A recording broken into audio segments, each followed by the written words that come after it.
So Jolie, thank you for inviting us to the California Indian Culture and Sovereignty Center. I guess we should probably start this by introducing ourselves, right? So my name is Rodney Beaulieu and I'm with the Human Development Department here at California State University. I teach Human Development 101, Health and Human Development, and Health Disparities across all populations. And I wonder if you wouldn't mind introducing yourself. Christina Holla. As a professor in public health, and I teach research methods, social and behavioral determinants of health, and intro courses in public health. I'm Jolie Proudfit. Myuyung Nutong Dr. Jolie Proudfit. I am the director of the California Culture and Sovereignty Center here at Cal State San Marcos and the chair of American Indian Studies. And I am a political scientist by training, and I am from the Pechanga Band of Luiseño Indians. That's good. So we're all colleagues here. Yeah. So, and I know, Christina, you know Jolie, but I wonder if, Jolie, you are a representative of California Indians across the nation. People know who you are. And for the Knowledge Democracy workshop here, I thought, we need to add Indigenous voices to this text. Knowledge is not just about North America, South America, but the Indigenous people who have been here, right, for a while. And you served as an advisor to the president, to the U.S. President Obama. Could you tell us a little bit about that? Yeah. Well, first of all, let me welcome you to our homeland here, which is the Payancowichum, which means the people of the West. The campus is located on Payancowichum land, so this is the traditional homeland of my people. There are 6 bands of Luiseño people, or Payancowichum people. Luiseño is a Spanish term named after Father San Luis Rey, the Oceanside mission. So he enslaved the missions, or the Indians, to build the mission, and therefore named us after himself. So while we often refer to ourselves as Luiseño, we are very cognizant that our Aboriginal traditional name is Payancowichum, the people of the West. And I am from one of the 6 bands, the Pechanga Band. So welcome to the homeland of the Payancowichum people. So we're really grateful to have this California Indian Culture and Sovereignty Center here, which has been here in this space since 2011, and the center received its charter from the Cal State system in 2009. But it was important for us to have a California Indian Culture and Sovereignty Center dedicated to researching and protecting and maintaining California Indian culture, because prior to that it really hadn't been done so. American Indians are the most marginalized of populations in the U.S., but California Indians even more than that. Even though we're home to the majority of federally recognized tribes, not to mention the unfederally recognized tribes, we have 110 that are federally recognized, more than 80 seeking recognition, and the 2 largest urban Indian populations in the U.S. Due to the relocation era of the 1950s and 60s. So my role here is one to come home and be at home and to teach students from home, but to make sure that this institution, being on the homeland of the Payancowichum people, is not only meeting the needs of our people, but responding to the mission statement of the university, which is to serve the people in its region. And our campus has a very successful tribal initiative program, because we're fairly new. We're, I think, 26 years old. And we have the longest serving president in the Cal State, who happens to be a woman at that. But when she came here, she put together her first Native Advisory Council and has maintained that council. And because of that council, we have created a strong tribal initiatives program. And brick by brick, we have built a program. A lot slower than I would have liked, but nonetheless a very sturdy and solid base and a strong foundation. And this program has allowed us to bring forward new programs, initiatives, opportunities, and now we're home to the largest number of American Indian students per capita in the state of California of any institution of higher learning. So, so that's your background, but I don't know if I answered your question. You did answer my question. Well, you were talking about the students here, so let's go there, but I wanted to hear first about your role with President Obama on his advisory committee. So in the United States, there is something called the Mici Board, which is the Native Advisory Council on Indian Education. It's a 14-board presidential appointment committee, and the President of the United States appoints individuals to serve. It is partisan in that, Democratic presidents appoint Democrats and what have you. I was nominated by, I want to say 18 tribes and a couple of Congress men, maybe 20 tribes, and it after 21 months of vetting, you're assigned your own attorney who vets you and interviews people and goes through your taxes and makes sure that you don't embarrass the president. After 21 months of vetting, I was selected to serve the President of the United States as one of 14 American Indians to advise on the Native Advisory Council. The council is critically important because we advise on, pre-K to 16. And we are housed in the Department of Education.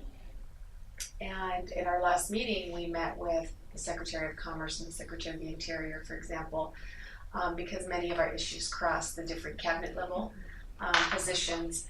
But I still serve in that capacity until I'm formally removed by this new president. So we are hoping that we can continue to make an impact.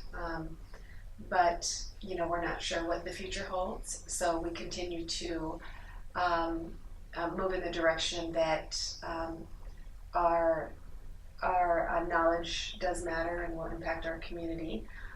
But we do have regular meetings in Washington, D.C. and communications. And one of the last things that we did before this new president was inaugurated was that we sent forward a list of recommendations for a new hire in the Office of Indian Education. So it is very important and a lot of responsibility, but we're kind of at a standstill given this new administration. When we reflect on the history of American Indian education in the U.S., we have hundreds of years to document, and many would say we've come a long way. Since the Bureau of Indian Affairs schools, I'm not sure that we have, and especially when I consider what you've done with developing an Indian Studies department. I know that you started the program, and that was resisted by some faculty and other folks here. But eventually, with more popular interest from both faculty and students, it really took a lot of students to be able to advocate for this program and to talk about the benefits of such an education. I wonder if you wouldn't mind telling us more about the American Indian Studies program, its curriculum, the content, and what your goals are, and who would be attracted to such a program. Okay. It's a lot of questions, Right. sorry. Well, there are really two determining factors as to why Indigenous students fail, whether drop out in high school, junior high school, or college. And those are cultural insensitivity, not connecting, and to resources, lack of resources, whether they're financial or, again, capital. Could be mentors, could be materials, what have you. So we know that when students, and there are numerous studies, and the studies primarily look at other populations, particularly African American populations, that indicate that when a student engages with or meets with a faculty member of their own background, right, they go on to be successful. And those percentages are night and day. So we know that is true. We know that is particularly true for American Indians. The institutionalizing of education towards American Indians has not been positive historically. The institutional trauma, the institutional resistance that many of our generation and the previous generations have faced because of what they went through with the boarding schools and what have you, has created an impact that we're trying to move beyond. So it's important for us to develop programs and academic spaces and places that our students feel that they're wanted and that they can thrive. And so one of the first things we did with the Native Advisory Council here on this campus was to create a center that would then advise, serve as a research institution for our tribal community partners and our faculty and staff and our students, as a hub for our students to meet. But what was really missing was that intellectual academic component. So when I was brought here, we did have a minor in Native Studies that was a hodgepodge of courses that in no way reflected any type of Native Studies curriculum. I don't even think there was a single, there was not a single Native Studies course in that curriculum. The person that devised that put that together. We were members of the Native Advisory Council. This was a professor in history that has long since retired, and when he approached us with this hodgepodge of courses, we said, no, this is terrible. And he said, this is what I need to do to get it through the academic senate here. We didn't even like the name Native Studies, but he said, this is what I need to do to get it through the Native Studies, or through the academic senate here. He says, my goal is to bring people like you here so that you can really give it an overhaul. That was in 2005. I was hired here in 2008. Immediately I started developing courses. Immediately thereafter I put together committees both on campus and off campus to restructure and revise and to develop an academic discipline that was really responsive to community needs. And I began cross-listing courses with other departments and trying to listen to what not only what the community needs, but what our students' needs are, and preparing students for a workforce in the 21st century. I wasn't prepared for the resistance by my peers, which felt that they had some ownership in not only the discipline, the minor, but they felt strongly to hold on to a name like Native Studies, which is, different programs around the U.S. are, there are different titles: Native Studies, Indigenous Studies. In Canada, we have First Nation Studies, American Indian Studies. And one of the reasons why we wanted to change it to American Indian Studies is that the group in the region here, after numerous meetings and discussions, they felt that American Indian best reflected the treaties, the political status of tribes, because in California the largest indigenous population is the Mixtec community, which is an indigenous population from Mexico, which is not to in any way demean them, but they are not held to the same type of relationship that we are with the state and the federal government, right? So they're not treaty tribes and executive order tribes, so there's a huge difference. And so in trying to educate the university and our peers, we found that to be a very difficult task. And we felt that people felt that they had ownership, again, over our intellectual understanding of how we see ourselves. And so it's been a very long and tedious struggle to, one, change the minor from Native Studies to American Indian Studies. I think that change went into effect last year. Wow. Yeah, so that took. And the department got approved. The department, the major got approved 2 days ago. The department was created about a year and a half ago.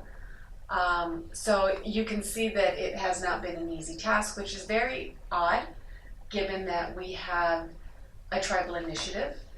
We have a Native Advisory Council. We have an Office of Tribal Liaison. We have a president who has supported the tribal initiative. We have about 35 tribes within driving distance. We have tribes that are amongst the largest employers in San Diego and Riverside County. And 80+% of our graduates stay in the region. So it was very odd to the rest of the world as to why this was taking so long and why there was any resistance whatsoever. And unfortunately, the resistance came down to good old-fashioned racism, discrimination, and competing knowledges. And there are far too many individuals in the academy, both here and at other institutions, that do not understand Native ways of knowing, that do not understand American Indian epistemology, that do not understand the discipline of American Indian or Indigenous studies as a discipline. And so even when you try to explain this to people and tell them that you're not taking anything from them, it's just our time to deliver our coursework in our way to support our community and our knowledge base, the resistance is still there. And I think it's resistance to change, but we are academics, and we are people who have PhDs and should be open to that discourse and dialogue and that change. So that's why I say that at some point we have to call it what it is, which is intellectual racism. Mm-hmm. Yeah, especially when we're the whole focus of the seminar and the roundtable is about knowledge democracy, and so many times we've been left out of the dialogue. Our voices have not been invited historically. I don't know if I can share from the community advisory board. Do you remember one of the community members actually said, if we are not at the table, we're on the menu. Yeah. And and so he felt very strongly about being at the table and having his voice heard. So that struck me, just him, saying that. So. Right. That is something that's typical for tribal communities. Is oftentimes we're overlooked. We're so marginalized that whether it's in the academy or at other venues. I'm pretty politically active in Democratic politics. And I've been the vice chair for the Native Caucus for the California Democratic Party for probably 2 decades now. And we were originally formed by the Irish American Caucus. They sponsored us. It wasn't the Latino Caucus. It wasn't the African American Caucus. It was the Irish American Caucus, because they saw many of our similarities of conflict, of being a nation within a nation, right? Given their own. So they really encouraged us to have our own caucus, and so we're now a pretty strong caucus. But that statement, when you're not sitting at the table, you're on the menu, is something that rings true for many of us in a variety of situations. And sometimes being invited to the table really late and last minute puts you on the menu, right? So it positions you in such a way. Or we talk about democracy. And here in the U.S., we like to talk about democracy in that everybody has an opportunity for their voice to be heard. Here on this campus, we use the term shared democracy, and that the faculty really run the institution through this notion of shared democracy. Well, how does that fare for individuals like us who are one representative of, a college or an entire campus? Being the only American Indian Studies faculty member in the Department of American Indian Studies, shared democracy isn't going to fare well. So we need a critical mass. We need cluster hires, right? We need a critical mass of our peers so that when we're running for particular offices within campus, or where we'd like to have our voices heard, it could be seconded by someone who understands where we're coming from, rather than having to debate and discuss ad nauseum with our colleagues simple concepts like American Indians are a political group versus a racial group. So please stop referring to us as a minority without examining our political status, right? So I mean, those are issues that I have, I would say, on a weekly conflicts I have on a weekly basis here with my peers. So that's very difficult when our students then find these types of discussions in class, and they raise their hand, and they could be in a science class, and they say, excuse me, but the Bering Strait theory is simply that, a theory. It does not apply to us anymore. It has been disproven time after time after time. Then they get into an academic discussion with their professor who was taught that the Bering Strait theory, that somehow American Indians walked over the land bridge from China, which there's no truth, there's no evidence to that. As recently as a few years ago, Harvard University put out numerous studies about, yes, it's irrelevant. Yeah. That didn't happen. That's a big, I have lots of theories about lots of things, but that's just, that is not appropriate. So, we really need to re-educate our peers, the university environment, into allowing us to offer more courses so that we can have a real critical dialogue about intellectual knowledges in a very democratic way. It's not very democratic if you're one person. It's not very democratic if they tell us, well, you can't offer a course if only 10 people sign up.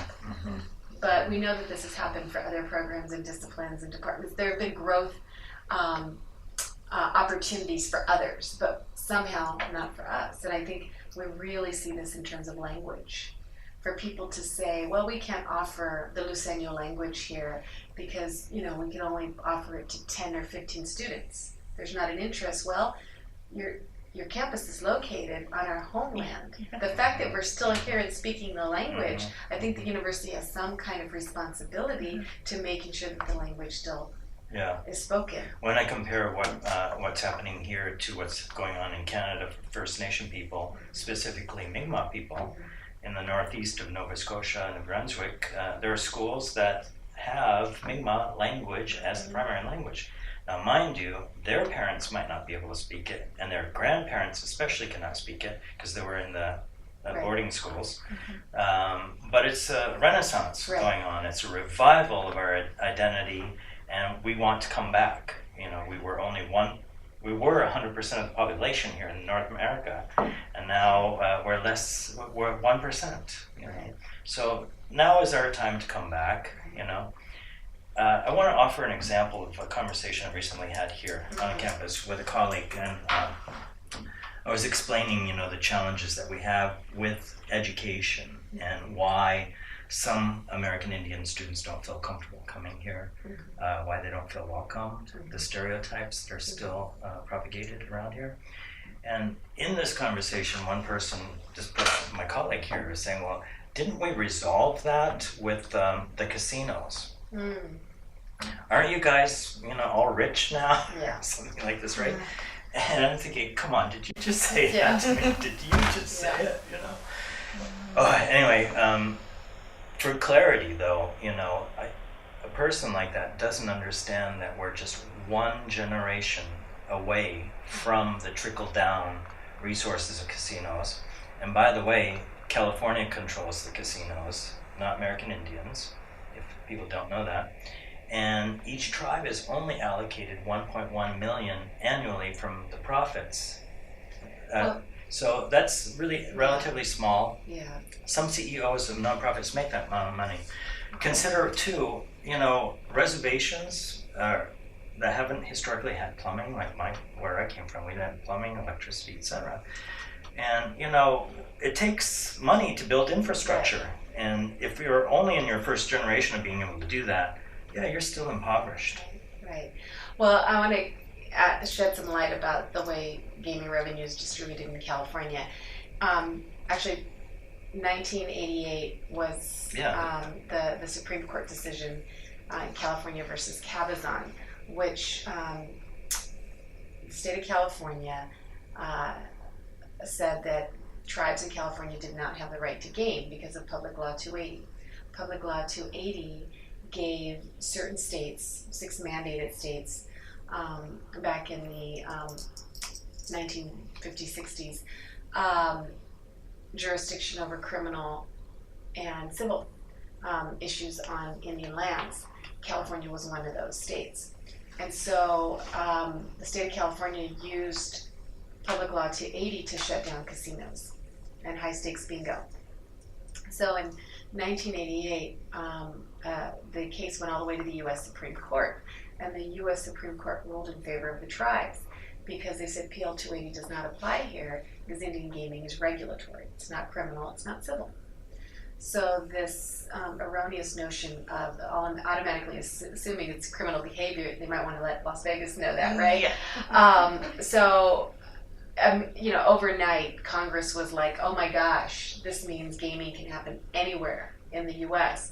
So immediately they rushed to put together a law, poorly written, we've been litigating it ever since, the Indian Gaming and Regulatory Act that Congress put through, and which gives tribes the sovereign right to have casinos, but they have to enter into compacts with the states. So in good faith, that's the phrase, in good faith. Well, the states haven't been so willingness to negotiate in good faith. So here in California, for example, we had a governor who refused to sit down and negotiate in good faith. So we were operating our facilities basically without that state compact, following federal law. But if you have somebody who's not following federal law, aka the states, we can't force them to do so. We're going to follow the federal law and operate. So during the Clinton administration, there were instances of the Attorney General sending U.S. Marshals to shut us down. And so what we decided to do here in California was then to take it to the people through an initiative. And we took it to the people with the Prop 5 campaign in 1998, asking the people, do you think it's okay for American Indians to have gaming operations on their reservations? Now, when the U.S. or the California lottery was passed, there was language placed in the California Constitution, I'm sure at the insistence of lobbyists from Las Vegas, that we would not enter into casino-style gambling. And so in order for us to successfully enter into casino-style gambling on Indian reservations, we have to change the California Constitution. That takes way more signatures. We didn't think we could get those signatures, so we went after a straight initiative. We not only got the signatures, but we got enough to amend the Constitution. However, we didn't apply to do that. So then we had to go, after we won with Prop 5, overwhelmingly voters supported Indian gaming, we had to go back and do another initiative, amendment, and this time amending the state constitution, which allowed us to have gaming on our Indian reservations. So the tribes do have control over their operations, but they have to negotiate in good faith with the state, and ultimately it's the federal government that creates the mechanism and the capacity in which we have to respond to. Having said all of that, with the 110 federally recognized tribes that currently exist, and we have about 60 American Indian tribes engaged in tribal government gaming, not all of them are financially successful. That's it's right. all location. Mm-hmm. And as you said earlier, some of these communities didn't even have electricity or running water until gaming arrived. Some tribes here in San Diego County got electricity in the last decade. Mm-hmm. So this notion that California and California tribes, that after two decades of tribal government gaming, that all of our problems are solved. No, we still have many tribes within driving distance of this campus that are still impoverished. So it takes a long time to resolve some of the issues, especially in terms of infrastructure that the federal government and the state government had negated to do. And while there have been tribes that have been very much successful given their location, much has been asked of them. And the tribes that have less than a certain number of allotted slot machines, they are then allowed to go into a revenue sharing fund and get that $1.1 million, which isn't very much. Right. And that can then be distributed, any way they see fit to their membership. But that's a form of socialism. Mm-hmm. So the tribes that do game and do it well put their money into a pot, and out of that pot, the tribes that are engaged in certain gaming operations but don't generate revenue, or that don't have any capacity to engage, they can pull that 1.1. Yeah. So that, what other industry does that? Mm-hmm. What other industry in the U.S. has been asked to do that, does that? So there are different rules for tribes, and and then you have institutions of higher learning asking of tribes to help fund their stadiums and their departments and their programs. You guys are rich. Yeah. So I wish our tribes had the resources to do all that is asked of them, but the priority is for them to begin to take care of their own. Yeah. Water, electricity, telecommunications, Right. sewage, Healthcare. waste disposal. I mean, the list goes on, Right. right? The center exists because of tribal support. The center exists off of state funding, so we do not receive state funding. This is all either grant funded or tribally funded. Most of our funding, the majority of our funding has come from tribal nations, so it's a direct result of the impact of tribal government gaming. But we too have experienced our own peers and faculty member walking through here and saying, what a beautiful center. The casinos are doing really well. And saying that out loud where students can hear this, is it's really a disservice. disservice, and it shows that our students know more, right? Yeah. And we could add to the list fire stations, Yeah. police support, there's just so many things, right? Right. Community centers, Right. Youth centers. Right. Here in our region, fires are a big threat. And so most of the tribes, one of the first things that they did when they had resources were to put out their own fire stations that don't just service their own reservation. Yeah. They service the populations around them, non-Indians around them. We even have tribes that invested in the planes and helicopters that drop the water, and they've loaned them out to different counties and cities. So, and you can imagine when the tables were flipped and we had no fire stations and ambulance stations on our reservations. On some of the roughest land. Right, too, we were way. not a priority for those neighboring places. But we don't hold grudges. We are human beings after all, and so we, but this is important information, and this is important for our students to understand as they're going to live and work in the region. Yeah, it's hard to not be angry today. When you look at the land here that once belonged to your people, who have been pushed into the little corners of deep down in Valley Center, some of the most rugged land where you can't be sustainable, Right.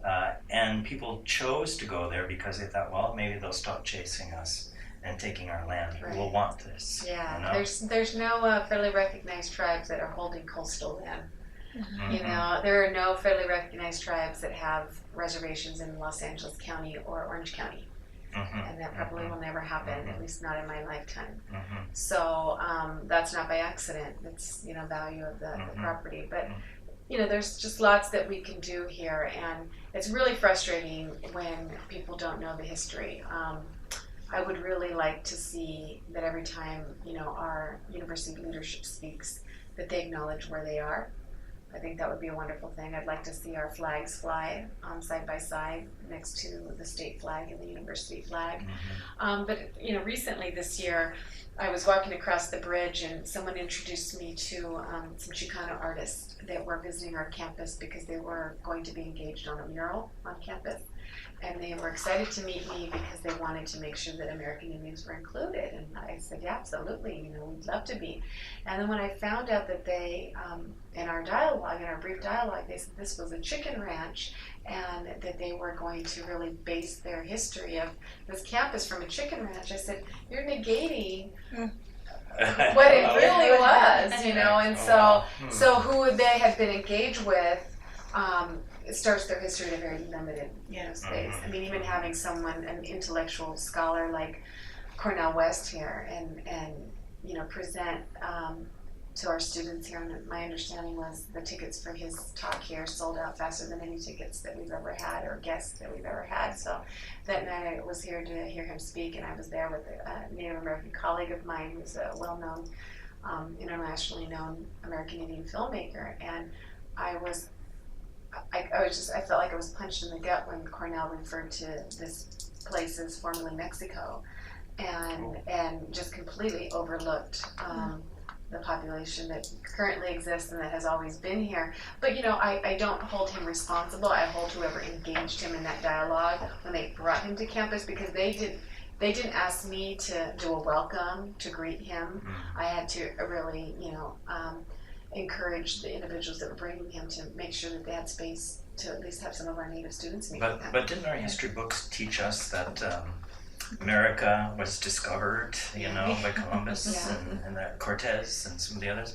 And it seems that even I was taught that way. That's my history, is learning about the colonists who came over, the colonizers. I think it goes back to what you mentioned before, the responsibility of the university to understand where they are and even reconsider what impact means. So when they say 10 students is not enough, is that really not enough? Right. And I've come across that, working with Native Hawaiians and Pacific Islanders, that, this work is important, but there's not enough people to make an impact on. So I think reconsidering, given one of their circumstances too, that is impactful. Right. Whether it's one student or 100 students, and I think redefining that as well in the larger context.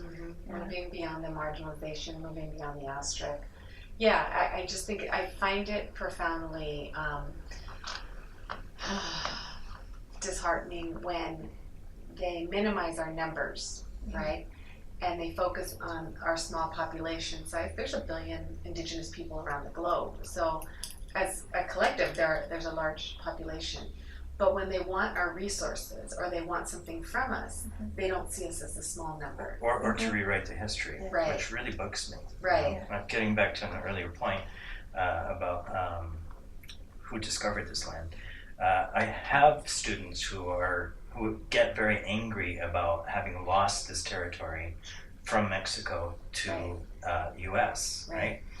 And so, of course, I have to add my sarcasm and say, oh, you aren't going to get any sympathy from me. Who did you steal it from? Right, You know? right. Come on, where does the history begin here in Right. North America?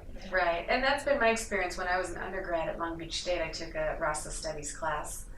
I thought, well, what time will I ever have to take a Rasa Studies, Black Studies, Asian American Studies class? I didn't get a chance to do all of the different groups that I wanted to, but I took a Rasa Studies class, and I don't even think I finished it. I think I withdrew from the class.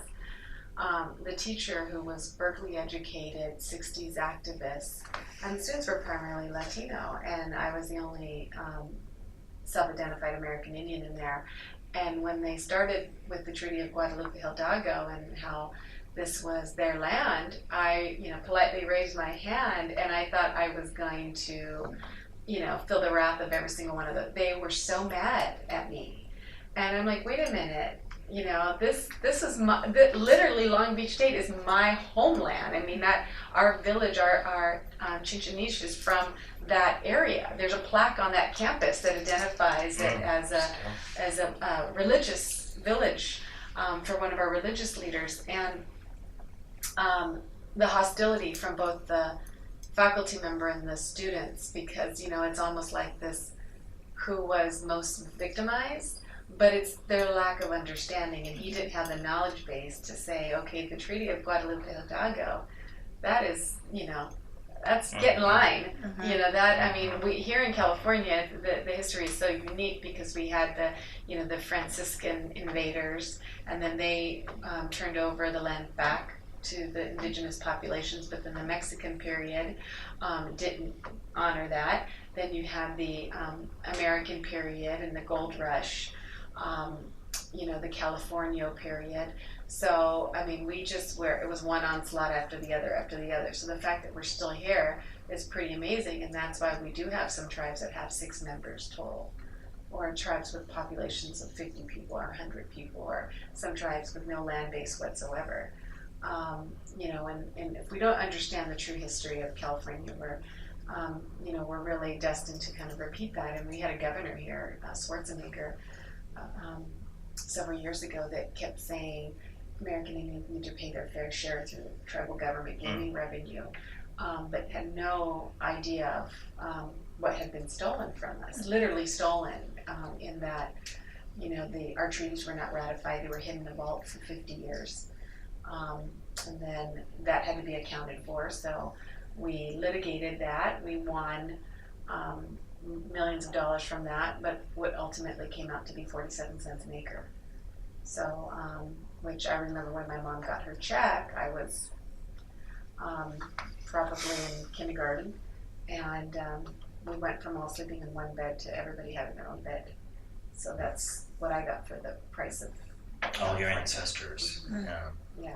So, that's why it's important to have those places of understanding. And it's not, I didn't know that about you. Yeah, it's important to, that we say about non-native audiences, because you have other, ethnic groups that make large assumptions about,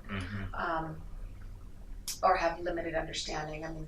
2 days ago, San Diego State voted down again to change the mascot. And many of those students sitting around the table that voted were students of color. Ooh. So, yeah. What's wrong with the mascot? When you have Native students working so hard to get rid of the Aztec this is not Aztec land. One. Right. Thank you. To the stereotypes and all of the other reasons that have been largely documented, but when their own peers that look like them vote against that. I mean, I know what that's like, but to have that happen to them in 2017 when we're talking about things like transgendered bathrooms. You know, transgendered bathrooms have made it to the top of the list, and we have 147 public K through 12s in the state of California with Indian mascots as their logos. It's mind-boggling to me. You know, we have a long ways to go. So it starts with, you know, decolonizing the mind. How do your students respond? I understand that you share some of these stories with your own students. How do they respond to it? Do you think they really get it? Are you just singing to the choir? Do they already have these concepts, or is it really kind of shocking to them? It's shocking to them, Yeah. both native and non-native. Yeah. It's shocking to them, but I don't let them stay in that emotion. I want to empower them to make change. So, you know, doing a project like this, utilizing GIS, is important, because this was done by native, non-native, a diversity of students, couple of different classes, native studies, non-native studies. And then this poster was submitted to the assemblyman who put forward the bill, the anti-Redskins bill, and submitted to the governor's office. And the governor did sign the anti-Redskins bill, which went into effect this past January. So although that only affects schools with the Redskins name, you know, I think there was 3 schools, it's a step in the right direction. And prior to this passage of this bill, we had tried several times to attack the mascot issue. But when students feel like what they're doing in the classroom matters, because it does, that's impactful. That's really impactful. And so that's what we do. We talk about these issues, their mind is blown for a little bit, and then we say, okay, what are we going to do about it? Yeah, how do we move from here That's to there, right. moving forward? Yeah. That's right. And that's where this kind of research, you know, because students engaged in research are going to go on to be successful students, go on to graduate student school. But I like to say, you know, this whole optimistic, pessimistic, you know, who are you? Are you an optimist? Are you a pessimist? And for Indian people, we can get stuck being pessimistic. With good reason. With good reason. But I like to say I'm a realist. The glass is half empty. What do we need to do to fill it up is the simple question. I'm really glad that we're doing what we can to indigenize the curriculum here, but it still really bothers me that we are teaching history to the young children the way that we do. Yeah. Right? Like, I could go on and on with examples, but even in my own courses at a major university, people don't understand Columbus as a psychopathic murderer. Right. And when I first use those words with them, they're kind of surprised, and they think, oh, there's another angry Indian, you know. They don't know about Andrew Jackson's Indian Removal Act. Right. Why don't we know those things, right? Because they're not a part of the curriculum. They don't know about the bounty Right. on Indian heads in New England, where I'm from, to collect money for killing people. Right. And then the myth is made that we were the ones who were scalping other people. Right. And Right. Yeah. couldn't be further from the truth. Right.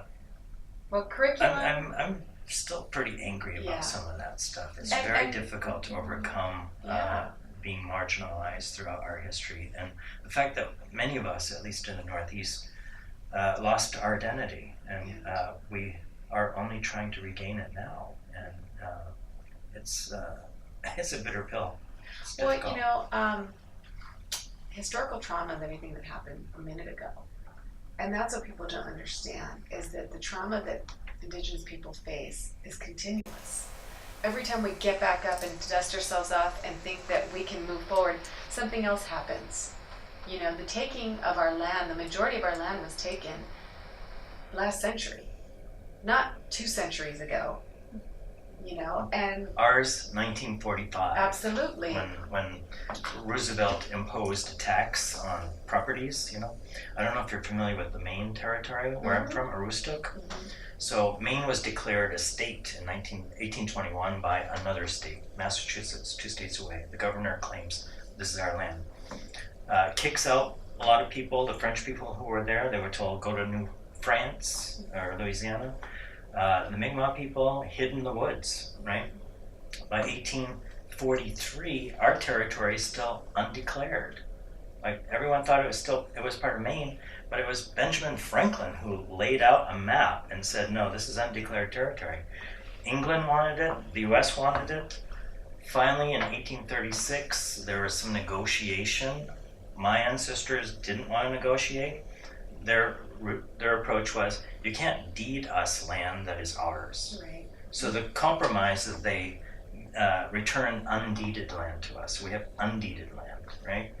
And we didn't pay taxes on it for a while, and no services, right? No water. We allowed them to put a railroad through it, and we didn't charge them. But then by 1945, we had to start paying a tax on it. And even to retain it would be difficult for people who are not public educated, who don't speak English. My parents didn't speak English. My father didn't.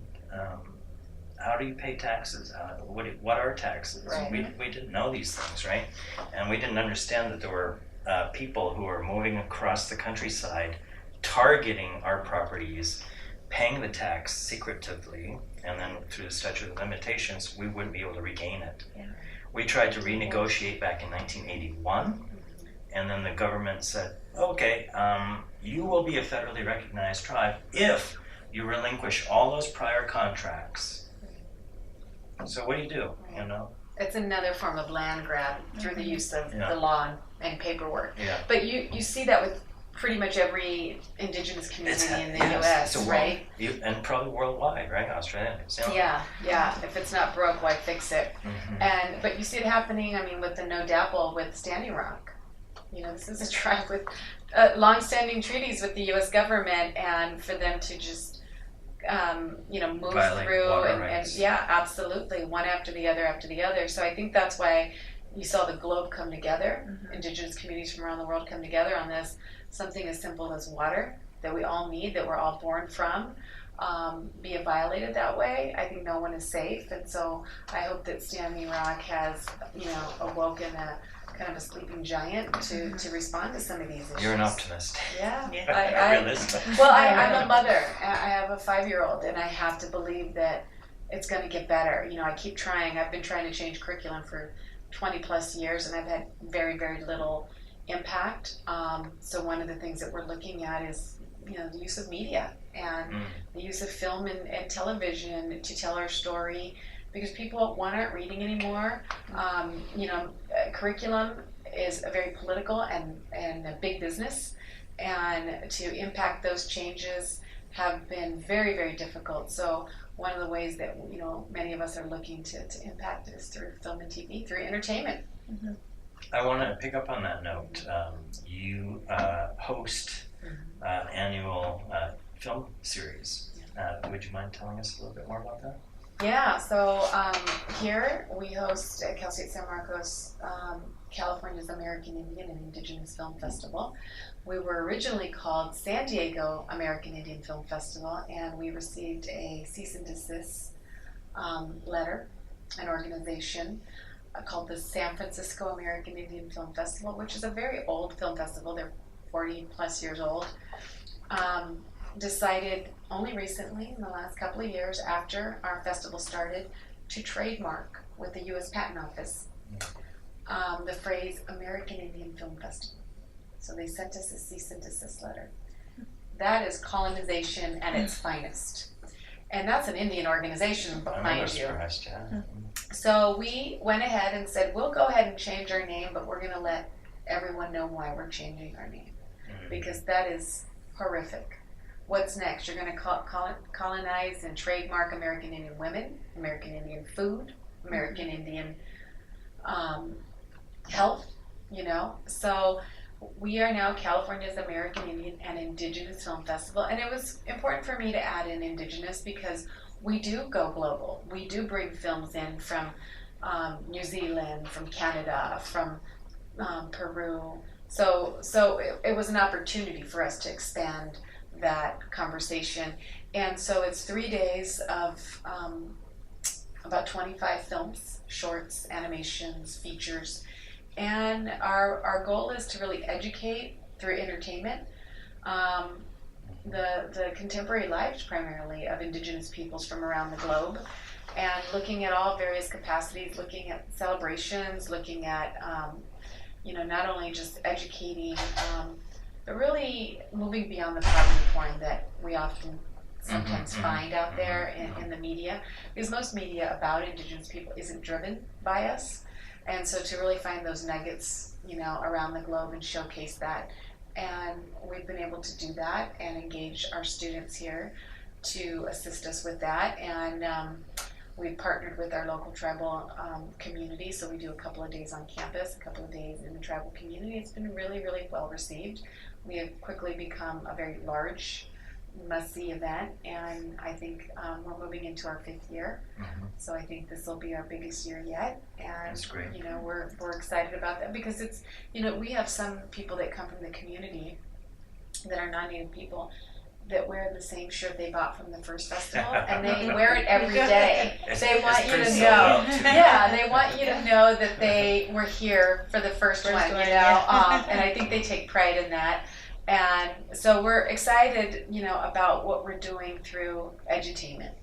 But that's, one of the fields in which I work with in terms of media, and I'm looking at other projects. I'm working on developing a couple of documentaries right now with my colleague, and I own a company called the Native Networkers, where we advise big Hollywood productions on how to work with tribal communities. We just did a show in February with Chelsea Handler that looked at sustainability and the harvesting of a buffalo, and what that means for one population versus what the government does with cattle ranching and cattle grazing, for example. And this is a comedian, so to take on these heavy topics in a humorous way, I think is important, and she does it in like 30 minutes. So that's another way of getting people interested in things that they may not be, and exposing different audiences to educating themselves. And I have done other programs with her, but we're looking to continue to do more things like that. I know that you only have an hour for this. You have another appointment, so maybe we should put some closure to this. Do you have any final thoughts that you want to add? Well, the purpose of this discussion to look at indigenizing the curriculum to democratize knowledge, I guess, I think is an important one, and we need to be intentional about how we do that. That really, we need to be intentional. Everyone's Indigenous to some place, but I think we need to hold our institutions of higher learning where we do have, these are the spaces and places to have those intellectual dialogues. We need to hold them responsible to making sure that we are indigenizing the curriculum in a fair and reflective way of the communities in which they serve. I think having all of us here, you being from a community in the Northeast, but nonetheless an Indigenous person in North America, you being from a community that's representative of the people of the islands, is with a large population. I mean, we have such a large population of Filipinos, Samoans, Hawaiians, Micronesians in this area. We have to be responsible to the communities that are in this area, and then me representing the homeland of my people and the tribal communities here, it makes sense to have the conversation that we're having and to keep those fires burning, but also to hold these institutions accountable to providing a safe place and a safe space for us to have these dialogues and to move the curriculum and the agenda forward, not only for our own self-preservation and careers, but most importantly for our students and for the communities in which we serve. So thank you for bringing us together. Oh, you're welcome. Thank you for having us here in your center and your land, and having a conversation. So it's our honor to. Yeah. Jolie is a mentor to me. I'm learning to become American Indian through her influence. I'm learning more. It's wonderful. Well, I think that's an Indigenous concept, right? We learn by sharing, we learn by doing. We talk about the 7th generation, and we have to be preparing those next generations. And we what's the point of being a good leader if no one's following you, right? So all of those kinds of concepts. But really, I mean, I take my knowledge and understanding, and I share it with anyone that can benefit and use it. And I have many of my colleagues who are new in the academy and tenure track faculty members, and I'm like, please do this. If I knew then what I know now, and get on these tracks so that your road to a successful academic career is the less bumps, the better. I think too many of our people leave the academy because it's just can be a very distasteful place, a place of conflict, lack of collegiality, and like I said, when you have no critical mass, it makes it very difficult. So we have to do what we can to support each other, and not only in our institutions here, but our colleagues at different institutions. And I know I lean a lot on different people, and my recommendation is write in groups, do research in groups. That's who we are as Indigenous people. We do things as the collective unit, as a tribe. Yep. This individualized way of doing things is not normal or natural for us, and so it also stresses us out and makes it very difficult. So do things that are natural and work in partnership and collegial relationships, and work with others who are like-minded. I think that helps. If I knew a lot of this and had the confidence to do this when I was a junior faculty member, even my colleagues that I write with in the entertainment industry, I have my colleague who is the only American Indian in the DGA to win the DGA, Chris Eyre, famous American Indian filmmaker, and my other colleague Heather Ray, who's Oscar-nominated film producer. The three of us, when we write in mainstream press or media and entertainment, we do it as a collective. It builds our confidence. We've done a couple of issues of Variety magazine for the Oscar edition. We just did a piece for Filmmaker magazine, and we go through so many rewrites because you feel not only the bullets in the back, but you also feel the arrows from your own people. And so doing it as a threesome, it gives you that sense of confidence.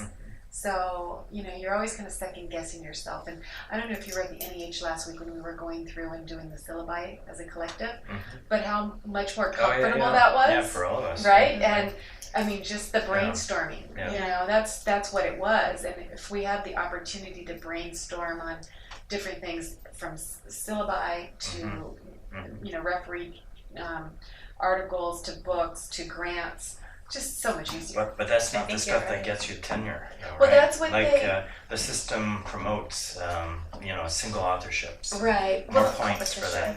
Well, that's what the system promotes. But what it's about is impact. So if the three of us collectively do something that is impactful, that gets cited, that is putting us on the nightly news, that's winning awards, it's really hard to argue with. I suppose. Do you see? That's where the power is. It's in the impact. Think of how many articles we have read because we had to, that no one else really has read aside from a few people in the discipline, right? Or things journals were forced to write in that no one we know is really going to read. How is that impacting the communities we're trying to serve? So my mentor, which was Vine Deloria Jr., wrote for the masses.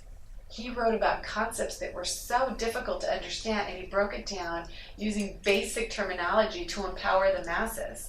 And I've been so fearful of writing for criticism for my own community, fear of not wanting to disappoint in my discipline or what have you, that it stifled me in many ways. And so I've finally kind of come into my own and found my voice, but I also feel like it's not very normal or natural for us to be operating as these competitive individuals.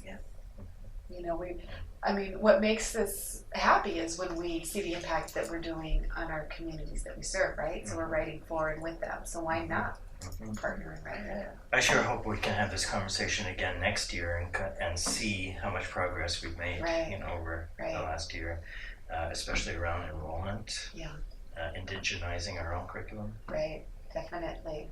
Well, this will be interesting to see how many students major in American Indian Studies, how the university helps us to market it, how the other disciplines promote it. Yeah. I mean, I you know, my future goal is to meet with the dean of the College of Business fairly quickly here. I think the students can really benefit from our classes. You know, and for their own knowledge base, but their own financial workforce readiness. I mean, so there's just really some wonderful opportunities, but it's really us providing that understanding to our peers and our colleagues to get them to understand the value of Indigenous curriculum and Indigenous pedagogy. Thanks. Do you have anything to add? No, I think that's wonderful. I really appreciate you sharing, you know, the story and feelings and putting everything into context and just really understanding that lens. You know, as you're saying, when you're teaching and the students, you know, have a lens of a textbook. Well, who wrote the textbook? And so appreciate the conversation, and I look forward to continuing. Good. Yeah. No, thank you very much.